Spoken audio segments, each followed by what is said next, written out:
Bonjour, c'est une joie pour moi de partager avec vous les vitamines d'aujourd'hui. Mais comme je n'arrive pas à mémoriser tout ce que j'aimerais vous dire, je vais mettre quelques images pendant que je lis mes notes.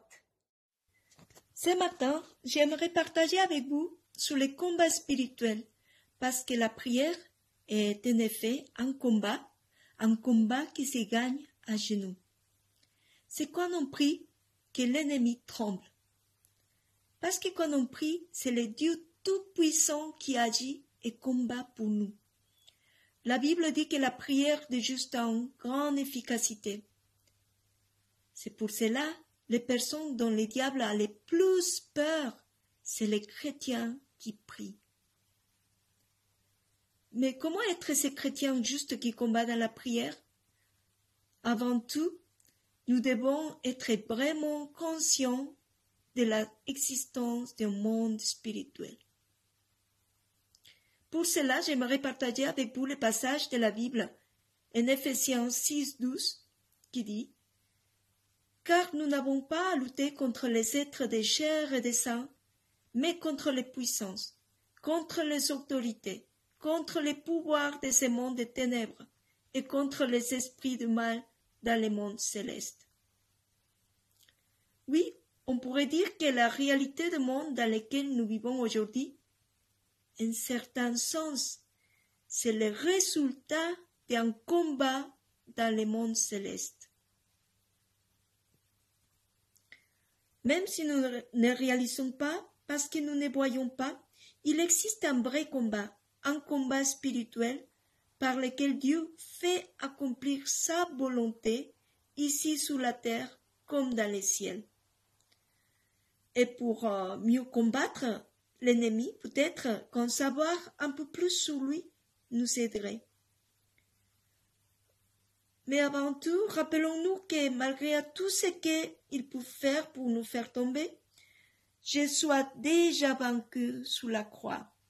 Et le diable ne peut rien faire à ceux qui sont couverts par le sang précieux de notre Sauveur. Mais malgré cela, le diable fera tout pour nous distraire, semer des doutes, avec des mensonges et des mauvaises idées, et mettant devant nous toutes sortes de tentations et distractions de ce monde. La Bible nous rappelle aussi qu'il rôde autour de nous comme un lion pour nous dévorer. C'est pourquoi nous devons rester réveillés spirituellement dans la prière et dans la lecture de la Bible, en méditant et en obéissant sa parole. Oui, restons réveillés et prions, nous qui vivons les derniers temps, spécialement en ces moments où se passe tellement de choses dans les pays comme dans le monde entier. Et nous voyons tellement de confusion, de peur, de pression autour de nous et partout. Donc, autant qu'enfants de Dieu, essayons de mener une vie pure et agréable au Seigneur. Parce que nous savons que la prière des justes conduit à la puissante intervention de notre Dieu. Juste, non par nos mérites, mais par la grâce de ce que le Fils de Dieu a fait à la croix pour nous. Et une fois couverts du sang précieux de notre Seigneur, intercédons pour notre pays, notre ville, en chassant toute puissance et autorité du mal.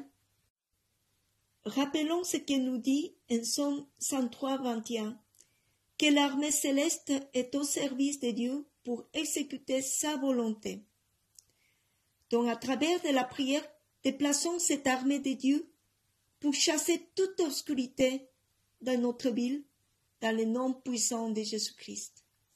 Que Dieu vous bénisse et rendez-vous à 20h30 ce soir pour la prière. Au revoir.